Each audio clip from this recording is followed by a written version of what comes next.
setting new standards in podcast excellence. You have joined the WBT, fully focused on business and taxes. Here is your host, Michael Lodge. And welcome to the WBT. This is Michael Lodge. So the old saying is divorce and taxes. Oh, I'm sorry, it's death and taxes. Same thing. So I just wanted to go over the divorce situation and how it affects you tax-wise, and if you are going through this at the moment, I apologize to you. But there's something that you need to really focus about when you are going through a divorce, and that is your taxes and how it affects you. You know, it's one of those turmoils. Excuse me, allergies. When you're going through this divorce turmoil, your mind is in a whole bunch of different places. And one of the things that will affect you the most is going to be your finance and your taxes. Because so many things change. The way that the IRS looks at you changes.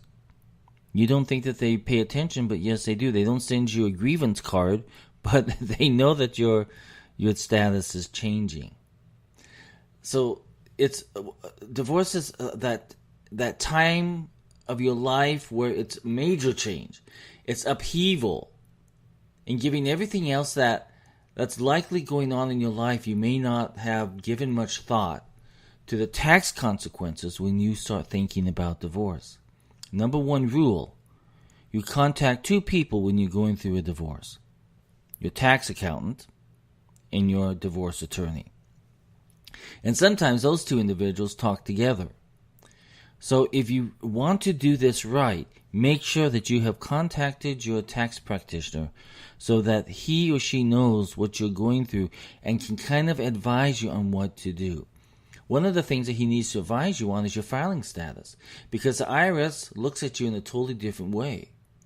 The IRS considers you unmarried for the year if your divorce or annulment or separate maintenance decree was finalized by the last day of the year.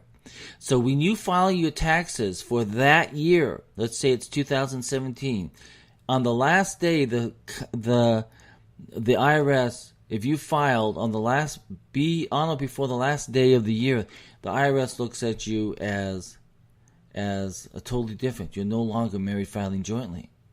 And you're no longer married filing separately. You can't use those as your filing status. If you have kids or other dependents living with you, you may qualify to use the head of household filing status. Otherwise, you'll have to file as single. In either case, you'll be using a different set of tax brackets that you did during your marriage. So it's going to affect you. So you need to talk to your tax practitioner as soon as you know that you're filing for divorce. Sit down with him, because you can work some things out that can help you. If you've got an annulment rather than a divorce, things get a bit more complicated tax-wise. An annulment basically means that you were never married in the first place, which means you have to file amended returns for all open tax returns from past years to change your filing status. In most cases, that will mean refiling 3 years' worth of tax returns. So, annulments are totally different. And then you need to think about your dependents, because you know the dependents have a line on your tax return, and it affects you tax-wise. Once you and your ex are no longer living together, only one of you can claim the dependent exemption for your children. For most taxpayers, the dependent exemption is the equivalent of a $4,050 deduction per dependent. So if you have several kids, this can be a major tax break. By default, the custodial parent, the one with whom the child lives for most of the year, gets to claim the dependent exemption. If your divorce settlement says that the other parent should get the exemption, you and your ex will need to file a Form 8332. Remember that Form 8332. And the non-custodial parent should include it in his or her tax return for the year. Form 8332 doesn't allow you to list any conditions included in the divorce settlement. For example, that the non-custodial parent has to pay child support in order to claim the exemption. However, if the non-custodial parent doesn't hold up his or her end of the bargain, the other parent can use the Form 8332 to revoke the original form. If you do this, be sure to give written notice of the change to your ex in a timely manner.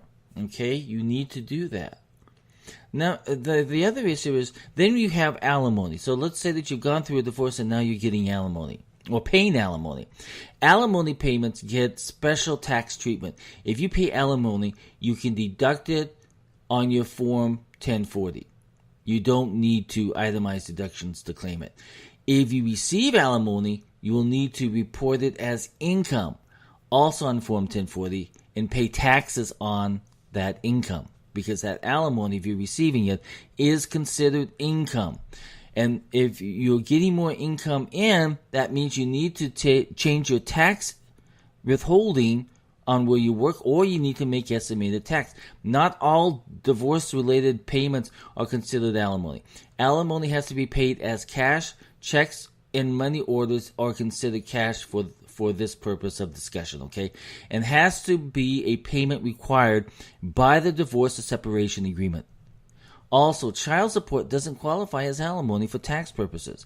So child support is neither deducted by the taxpayer or taxed as income for the recipient. Then there's the sort of tax breaks that you need to take into consideration, like the dependent exemption. Most of the tax breaks you claim on your joint returns can only go to the one person once you're divorced, okay? For example, only one parent will be able to claim the child tax credit for the kids, okay, for your children. And if you owned your home jointly with your ex, whoever got the house in the divorce will get the mortgage interest deduction and the property tax deduction, okay? If your tax situation was fairly complicated during your marriage, it can get even more so when you get divorced. That's why I always say, when you're going through a divorce, sit down with me as your tax advisor, and we'll go through the process to make sure that you are protected, okay? And that you know what's going to be thrown at you tax-wise. So think about that. So, also the 6,318 tax bonus millions of Americans completely overlook. Taxes can be confusing and downright miserable. We all think of our taxes as miserable. But a handful of tax tricks could help millions of Americans save thousands of dollars. This is free money you could be leaving on the table. For example, the IRS believes that a full 20% of eligible Americans miss out on a tax break worth up to $6,318 each year. And that's because you're not sitting down and talking your tax story with your tax practitioner. That's why you need to do that. That's what they're there for. That's why you pay the fees for that. So those are some of the items that are going to hit you.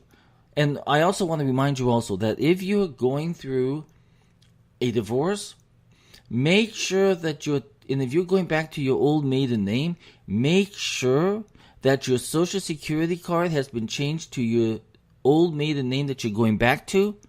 Because if your tax return doesn't match your Social Security, you're going to be in trouble. It's going to delay your tax refund a long time. So make sure that you have made those changes on the Social Security card so that you have changed your name back to whatever you're going with. Okay? So this is Mike Lodge, and I hope that helps you a little bit.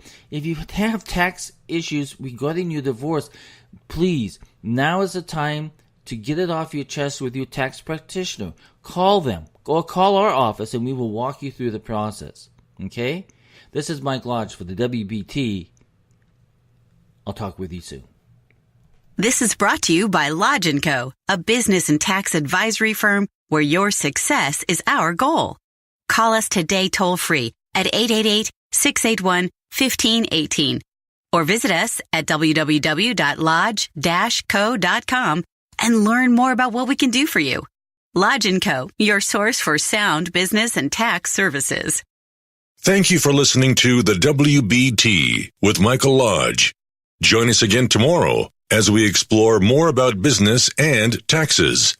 Follow us on iHeartRadio and go to our podcast website at www.wbtpod.com and listen to all of our podcasts and read our blogs.